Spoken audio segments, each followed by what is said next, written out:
obéis-lui et sois-lui fidèle, car ta vie dépend de lui. LSG un homme et ça qui fait tout, si le plus important est que tout le monde le fasse parler aux gens que vous aimez même les moins chers. Peut-être ne devriez-vous pas passer autant de temps à vous divertir devant l'ordinateur, tant que vous pourriez consacrer à votre famille, vos enfants, votre mariage, votre communauté. Quant à la technologie, ce n'est pas seulement parce que vous pouvez le faire, vous devriez le faire. Ce n'est pas seulement parce que vous pouvez l'acheter que vous devriez l'acheter. Pas seulement parce que vous le voulez, vous devez le posséder. Non seulement parce que tout le monde l'utilise, vous devriez l'utiliser aussi. Renouvelez votre cœur selon ce que Dieu dit, de cette façon vous connaîtrez la volonté de Dieu, qui est bonne, agréable et parfaite. Centrez et renouvelez votre cœur en Dieu. Conclusion: c'est une bénédiction de vivre à une époque où tant d'opportunités s'offrent à nous grâce au progrès technologique. Grâce à beaucoup d'entre eux, nous avons l'opportunité d'avoir un impact sur de nombreuses vies avec le message de grâce de Jésus-Christ. Mais en même temps, nous devons nous rappeler que ces avancées constituent aussi le contexte dans lequel nos cœurs peuvent être tentés de pécher.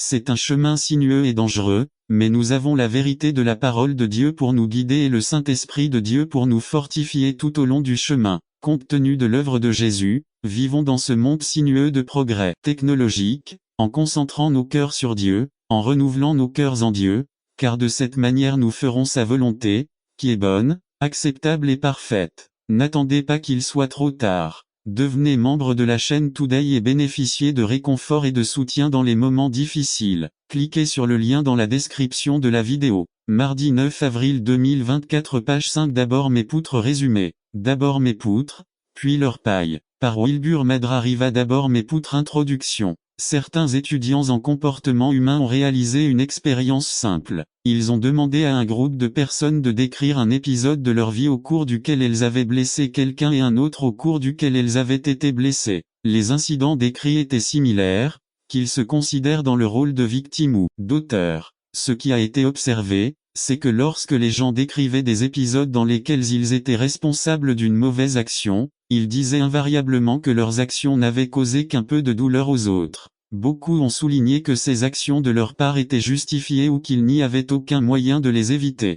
Cependant, lorsque ces personnes parlaient du même type d'incident mais dont elles avaient été victimes, elles qualifiaient invariablement les actions des autres à leur encontre d'inexplicables, d'insensibles et d'immorales. Ils n'ont pas décrit les actions des autres comme inévitables et ont parlé de la durée de la douleur qu'ils leur ont causée. Les gens ont minimisé la gravité de leurs actes par rapport à celle que d'autres ont prise à leur encontre. En réalité, cette étude ne fait que décrire ce que nous savons tous produire dans la réalité. Ce n'est pas nouveau. N'avons-nous pas tendance à procéder ainsi également? Même dans les choses les plus simples, nous agissons ainsi. Illustre. Quand nous étions enfants, nous jouions au football dans la rue. Et quand quelqu'un commettait une faute ou touchait le ballon avec la main, nous chantions immédiatement penalty. Immédiatement après, nous avons commencé à compter les 11 étapes réglementaires à partir du but improvisé en pierre. Et selon qui comptait les pas, les plaintes étaient entendues. Si quelqu'un de l'équipe pénalisée comptait les pas, ils étaient très longs.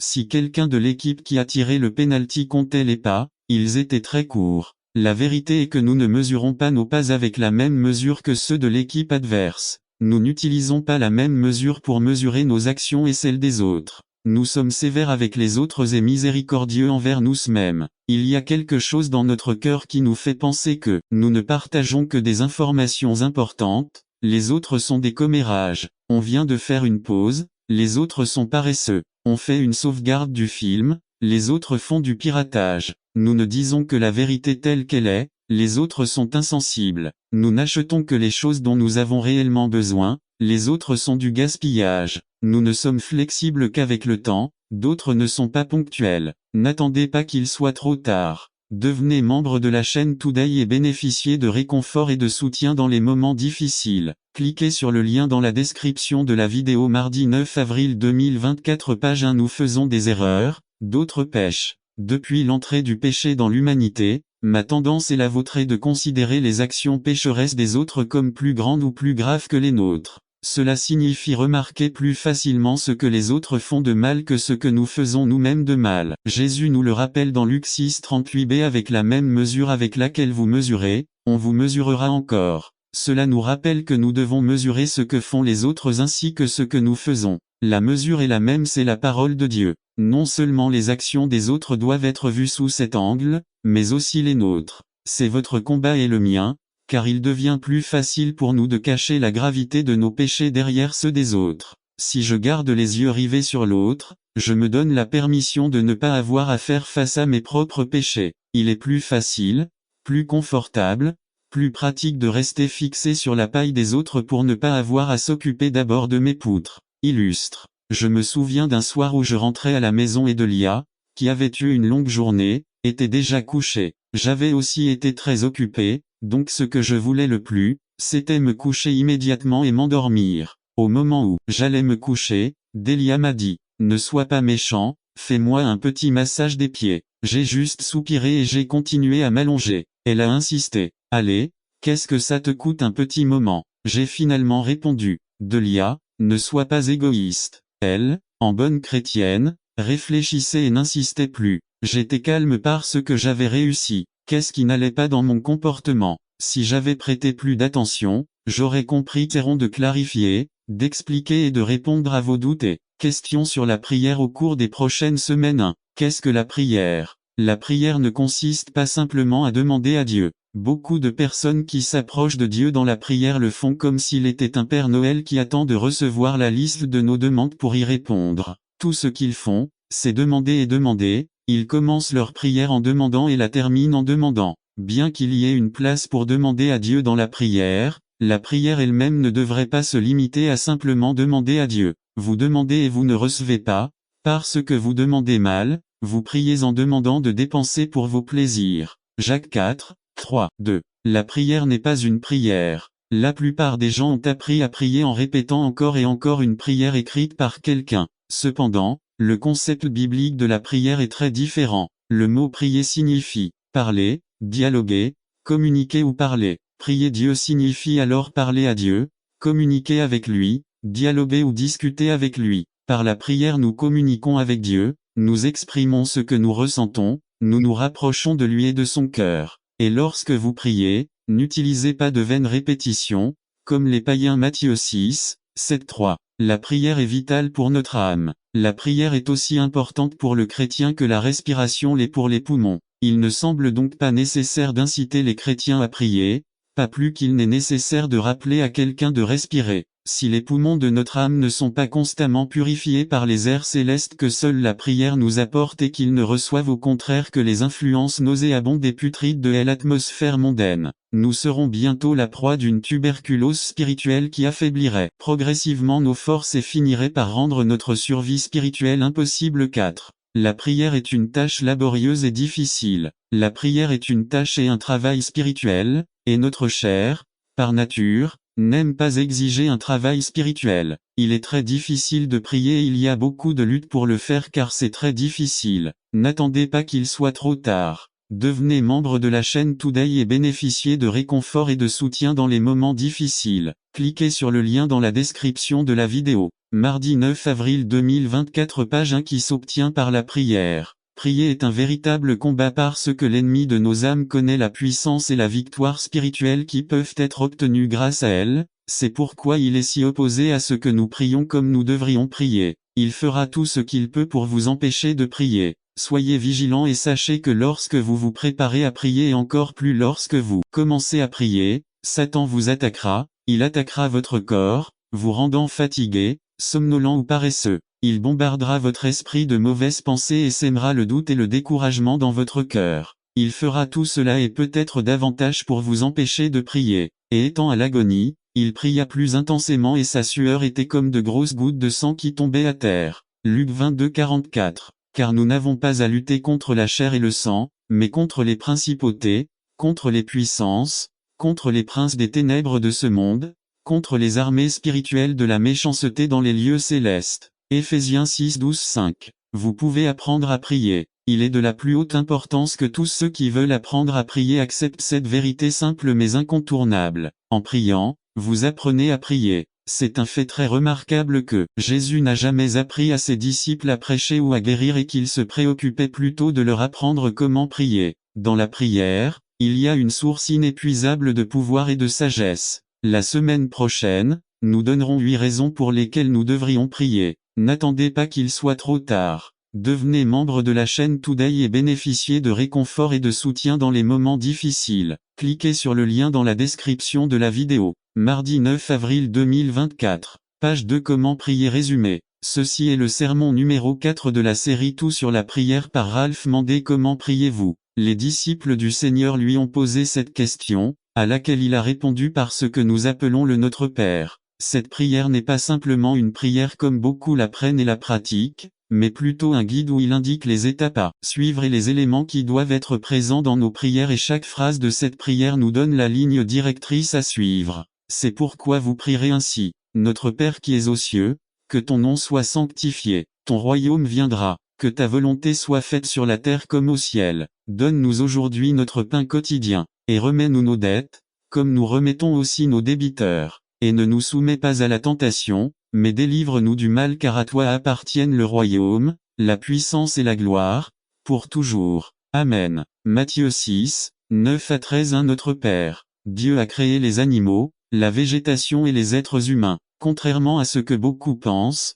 l'homme n'est qu'une créature de Dieu. Ce n'est que lorsque l'homme reçoit la parole de Dieu, croit en Jésus, se repent et est baptisé au nom de Jésus, qu'il passe du statut de simple créature de Dieu à celui d'enfant de Dieu. Avant de rencontrer le Seigneur, vous et moi, n'étions que ces créatures. Maintenant que nous avons reçu sa parole et cru en lui, aujourd'hui que nous nous sommes repentis et lui avons donné notre vie, depuis le jour où nous avons été baptisés en son nom en plus d'être ses créatures, maintenant, nous sommes enfants de Dieu. En résumé, si vous avez cru à la parole de Dieu, vous êtes repentis et avez été baptisés en son nom, je vous félicite. Eh bien, vous êtes maintenant un enfant de Dieu. Mais à tous ceux qui l'ont reçu, à ceux qui ont cru en son nom, il a donné le droit de devenir enfant de Dieu. Jean 1,12. Maintenant, en tant qu'enfant de Dieu, vous avez des droits que vous n'aviez pas auparavant en tant que créature. Seuls les enfants de quelqu'un peuvent l'appeler père. C'est un droit réservé aux enfants. Désormais, en tant qu'enfant de Dieu, vous pouvez vous approcher de Dieu comme un enfant s'approche d'un père. Aucun fruit d'une telle foi,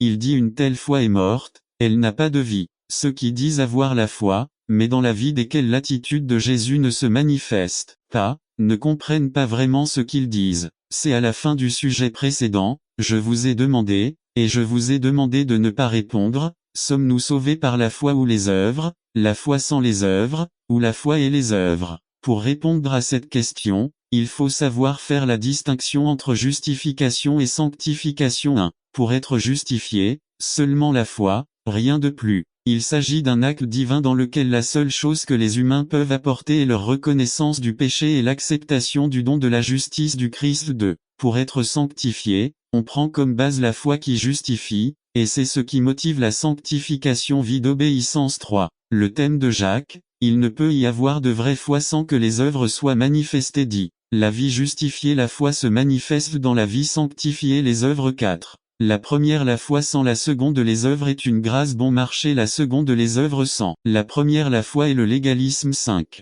Il existe une relation symbiotique, l'une ne peut exister sans l'autre. La déclaration de justice, justification par la foi, et l'infusion de l'Esprit de Dieu, sanctification. C'est ce qui produit le salut. Chez Jacques, cela fonctionne comme ceci. Justification, don de Dieu, salut, sanctification, capacité d'obéir. Dès la foi authentique n'existe pas sans l'expression extérieure d'une vie transformée, régénération et d'une vie à l'imitation du Christ. Bonnes œuvres. N'attendez pas qu'il soit trop tard. Devenez membre de la chaîne Today et bénéficiez de réconfort et de soutien dans les moments difficiles. Cliquez sur le lien dans la description de la vidéo. Mardi 9 avril 2024. Page 3.1. C'est une erreur, un mensonge de concevoir une relation amoureuse avec quelqu'un sans expressions extérieures d'affection, de dévouement, de compassion, de gentillesse, d'égalité, etc. 2. S'il n'y a pas de telles expressions de dévotion chez la personne qui prétend avoir la foi, Jacques demande en 2,14. Cette foi peut-elle la sauver? 3. Jacques ne discute pas de savoir si la foi sauve ou non. Il dit simplement que verbaliser le concept de foi sans la manifestation correspondante de bonnes œuvres montre qu'il n'y a vraiment pas de foi. 4. Celui qui déclare avoir la foi, mais en qui aucune œuvre d'amour n'est manifestée, recevra pour lui un jugement sans miséricorde pour celui qui n'est pas miséricordieux. 2,13-5. Le gars dit à sa femme qu'il l'aime, mais la pauvre femme doit coudre pour que quelqu'un d'autre survive. 6. D'un autre côté, il fournit tout pour la maison, Mais un jour elle dit, « Vieille, tu ne me dis jamais que tu m'aimes », répond-il, « Mais femme, je te l'ai dit le jour de notre mariage il y a 30 ans. Le jour où j'arrêterai de t'aimer, je te le dirai. » 7. Parole et action. Amour et démonstration de celui-ci. C'est l'appel de Jacques, une pratique de la foi, une foi qui agit par amour. 8. Le Nouveau Testament n'est pas explicite quant à l'ordre dans lequel on expérimente le salut. Ce que le Nouveau Testament souligne, c'est que le salut est inclusif, qu'il englobe l'être tout entier et pas seulement l'acceptation mentale. Cela se démontre dans la croyance et la pratique. Telle est l'expérience de tous ceux qui déclarent avoir accepté le Christ Jésus, faire comme lui, vivre pour servir. 9. Que ceci soit votre expérience avec Christ. Acceptez-le par la foi et laissez cette foi se manifester en imitant le Christ dans des œuvres de compassion, de non-discrimination, de service, etc. Parce que tu l'as fait à l'un de mes petits frères, tu me l'as fait. N'attendez pas qu'il soit trop tard. Devenez membre de la chaîne Today et bénéficiez de réconfort et de soutien dans les moments difficiles. Cliquez sur le lien dans la description de la vidéo. Mardi 9 avril 2020.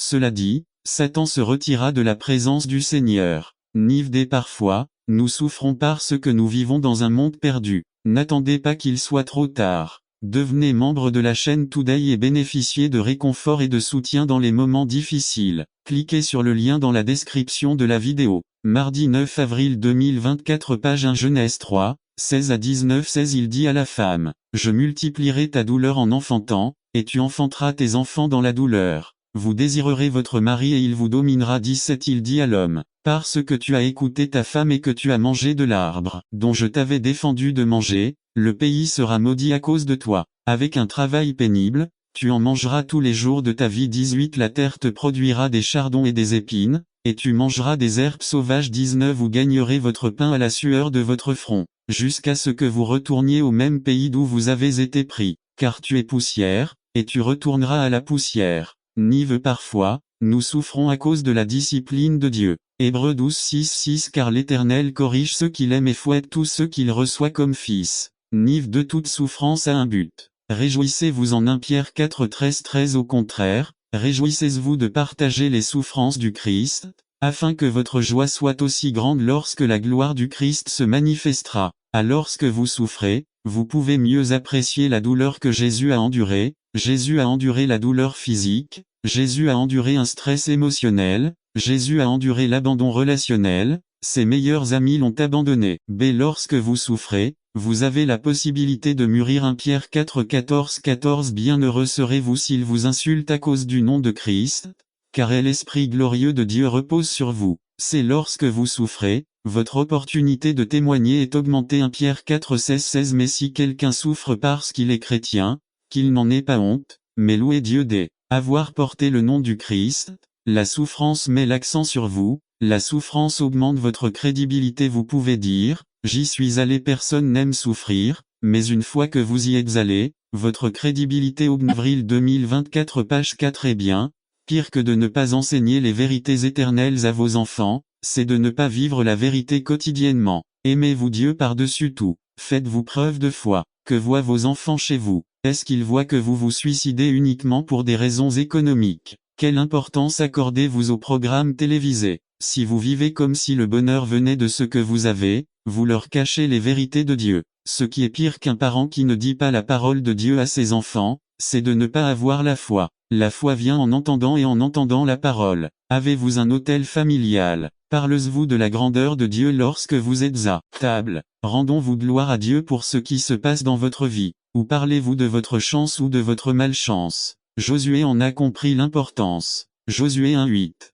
Les enfants regardent ce que dit votre vie et écoutent la passion de votre cœur. Vous ne pouvez pas proclamer les vérités de Dieu si les vérités de Dieu n'ont pas été personnellement expérimentées. La meilleure chose qu'un père puisse faire pour sa famille est de marcher avec Dieu. Deutéronome 4:9, 10 Quelles sont ces merveilles dignes de louange? Ils sont principalement résumés en deux: sa puissance et sa grandeur. Le père, étant celui qui doit transmettre l'histoire à sa famille, doit raconter à ses enfants combien Dieu est puissant et merveilleux. La mission du père est d'inspirer ses enfants par les témoignages qui inspirent sa foi. Le père doit raconter à sa famille les merveilles que Dieu a faites et leur montrer par sa vie la différence que fait cette vérité. Moïse a donné ce conseil aux parents dans Exode 13:8, 14. Père, ta mission est de dire à tes enfants comment Dieu t'a sauvé, comment Dieu t'a racheté et libéré des griffes du diable par le sang du Christ. Votre mission est de parler à vos enfants de la puissance et de la grandeur de Dieu. Parce que le Dieu que vous servez est celui qui a divisé la mer Rouge en deux et le peuple a traversé à pied sec et qui a ensuite couvert l'armée de Pharaon de tout,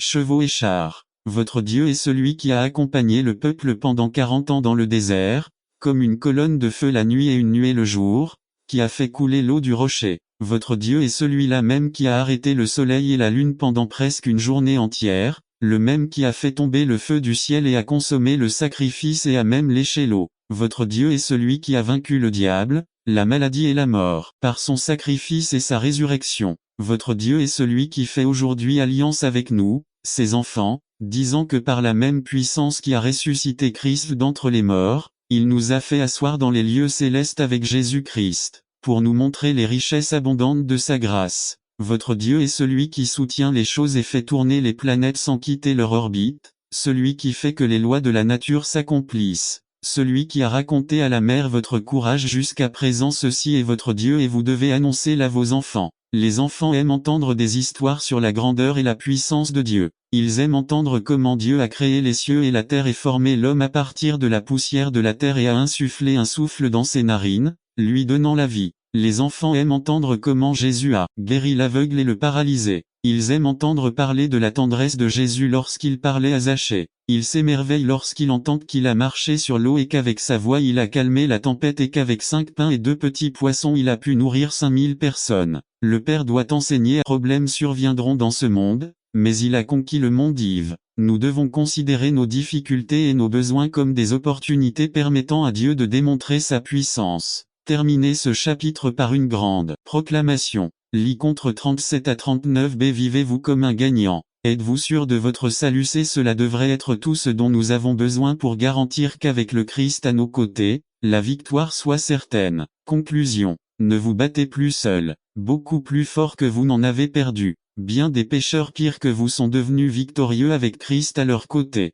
N'attendez pas qu'il soit trop tard. Devenez membre de la chaîne Today et bénéficiez de réconfort et de soutien dans les moments difficiles. Cliquez sur le lien dans la description de la vidéo. Mardi 9 avril 2024, page 2. Ensemble et en mission jusqu'à la fin. Résumé. Dieu a des desseins fermes et bien définis. Rien de ce qui arrive dans nos vies n'est le produit du hasard, mais du plan et du dessein de Dieu. Par Fernando Ocampo. Titre. Ensemble et en mission jusqu'au bout. Texte de Timothée 1 à 5. Objectif. En ce jour, les membres de notre Église comprendront que la volonté de Dieu, la promesse de la vie en Christ et la foi, sont les éléments essentiels qui nous maintiennent unis et en mission. Introduction. Dieu a des desseins fermes et bien définis. Rien de ce qui arrive dans nos vies n'est le produit du hasard, mais du plan et du dessein de Dieu. Pour cette raison, l'Église du Seigneur ne devrait pas tant se concentrer sur la connaissance du dessein de Dieu, mais plutôt sur son accomplissement. Laissez-moi vous expliquer. Parfois nous passons la plupart de notre temps à chercher des confirmations sur tel ou tel sujet, au lieu d'agir. Encore une fois, nous sommes à 58 jours de la fin de cette année. De grandes choses arrivent pour notre congrégation. Nous attendons ce que Dieu est sur le point de faire. Le moment est donc venu de se réveiller et d'agir. Le moment est venu d'unir nos dons, nos talents, nos compétences, nos efforts et nos ressources, pour faire avancer la vision et la mission qui nous ont été confiées. Nous ne pourrons jamais atteindre nos buts et objectifs si nous ne travaillons pas ensemble. Alors, soyons d'accord. Chacun de nous est important et clé dans ce que Dieu va faire. C'est pourquoi il est essentiel que nous comprenions, définitivement, quels éléments nous motivent à rester ensemble et en mission jusqu'au bout. Transition. Qu'est-ce qui nous motive à rester ensemble et en mission jusqu'au bout? Nous trouverons la réponse à cette question dans le texte que nous lirons dans 2 Timothée 1 à 5. 1. La volonté de Dieu. Le facteur le plus solide de notre unité et de la mission qui nous a été confiée. V. 1 Paul, apôtre du Christ Jésus par la volonté de Dieu. LSG. Oui, nous revenons encore à travers le temps lequel nous vivons, matérialiste par excellence. Il n'est pas du tout étrange que nous soyons tentés par l'avidité. La parole de Dieu nous raconte aujourd'hui l'origine de l'avidité, ses effets et comment y faire face par Ramiro Arrojo. Introduction. L'avidité brise le sac est un dicton connu de tous. Ce dicton est lié à la fable d'Ésope qui parle du chien et le reflet dans la rivière. Un chien portait un morceau de viande dans sa gueule et en passant sur un pont, Il a vu son image se refléter dans l'eau, il a pensé que c'était un autre chien qui avait un plus gros morceau et a voulu l'enlever, le résultat c'était rien. Qu'est-ce que la cupidité? Selon le dictionnaire de la Royal Academy of Language, l'avidité, le péché est héréditaire c'est une maladie qui se développe lentement et progressivement. 3. Défigure le malade, provoque un gonflement et blanchit les cheveux. Cela a détruit le corps lentement. Les lépreux ne parlaient pas clairement, ils parlaient avec beaucoup de difficulté. Le péché défigure l'image de Dieu dans l'homme. 4. Il désensibilise les nerfs du toucher, progressivement jusqu'à ce qu'ils ne ressentent plus de douleur ni de chaleur et même au point de ne plus ressentir lorsque les membres commencent à se détacher de leur corps. Ils voient leur vie et leur maison détruites, et ils ne ressentent plus rien. Le péché, comme la lèpre, désensibilise une personne au point qu'elle cesse de ressentir la douleur produite par la souffrance. Il s'habitue à vivre au milieu du chaos et des problèmes à tel point que lorsqu'il s'y attend le moins et sans s'en rendre compte, sa vie commence à s'effondrer devant lui. Quand il se rend compte que c'est parce que son mariage est déjà rompu, que ses enfants sont dans des gangs ou en prison, qu'il est lui-même plongé dans les vices, malade à cause de son péché avec une cirrhose, un cancer ou le sida. 5. Séparez les infectés de vos proches.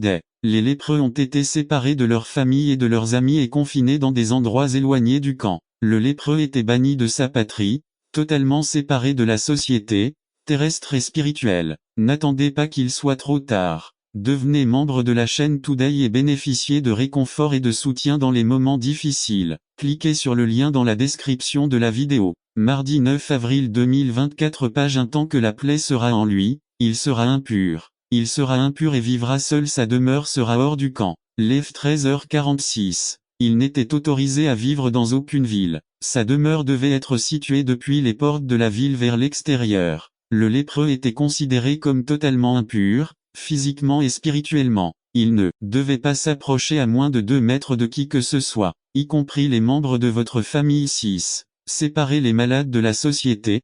Il était considéré comme mort, un mort-vivant. Il devait porter un manteau noir pour être reconnu comme appartenant aux morts. À de nombreuses reprises, cela s'est produit par désobéissance à Dieu. Les prêtres étaient responsables de la santé du camp, ils avaient pour devoir d'expulser ou de réadmettre les lépreux. Le lépreux devait annoncer son état. Les lépreux devaient dire lépreux lorsqu'il s'approchait de quelqu'un qui était pur. Et le lépreux chez qui il y a une plaie portera des vêtements déchirés et la tête découverte, et couvert, il criera, impur, impur. Lev 13:45. Le pécheur, dans sa manière de s'habiller et dans sa manière de parler, dénonce qu'il est infecté par le péché chaque fois que quelqu'un contaminé par le péché s'approche. Dans sa manière même de parler, il communique à quel point il est infecté. Les Samaritains et les Juifs ne s'entendaient pas, cependant, dans la maladie ils se sont réunis, la misère s'est unie. 7. C'est incurable. À ce jour, la lèpre est incurable. Seul Dieu et sa puissance peuvent guérir la lèpre. Le lépreux était considéré comme contaminé et sans remède ni espoir de guérison. 8. C'est fatal. De grandes souffrances précèdent une mort certaine. La vie du pécheur n'est que souffrir puis mourir avant son temps parce que le pécheur insensé meurt avant son temps. Ecclésiaste 7:17. La rencontre avec Jésus. Imaginez l'angoisse et le chagrin des lépreux, totalement séparés de la famille, les amis et la société. Imaginez la douleur émotionnelle et mentale. Lorsqu'ils comprirent que Jésus quittait la ville, ils se précipitèrent pour lui crier de loin car ils ne pouvaient pas l'approcher à cause de sa maladie. De loin, ils commencèrent à crier à Jésus, tous les 10 avec tout et de leur voix faible, demandant à Jésus de les guérir. Jésus les envoie au temple, à l'église. En chemin, quand ils commencent à aller à l'église, ils ne se rendent même pas compte que la lèpre a disparu. 90% d'entre eux ont oublié qu'ils avaient reçu la guérison. Lors de la guérison, ils ont immédiatement couru vers leur maison et leur famille, ils ont très vite oublié qui avait rendu possible leur guérison. L'ingratitude est une caractéristique naturelle de l'homme. Il y a une tendance à oublier les faveurs reçues. C'est pourquoi l'Éternel dit à Israël, quand tu entreras dans le pays que je te donnerai, et que tu mangeras et que tu seras rassasié, 12. Garde-toi d'oublier l'Éternel, qui t'a fait sortir du pays d'Égypte, de la maison de servitude. 13. Tu craindras l'Éternel, ton Dieu, et lui seul tu le serviras. Deutéronome 6:11-12. C'est pourquoi David se rappela à lui-même et à son âme. N'attendez pas qu'il soit trop tard. Devenez membre de la chaîne Today et bénéficiez de réconfort et de soutien dans les moments difficiles. Cliquez sur le lien dans la description de la vidéo. Mardi 9 avril 2024. Page 2. Bénis le Seigneur, mon âme, et n'oublie aucun de ses bienfaits. C'est lui qui pardonne toutes vos iniquités, lui qui guérit toutes vos maladies. 4. Celui qui délivre ta vie de la fosse. Celui qui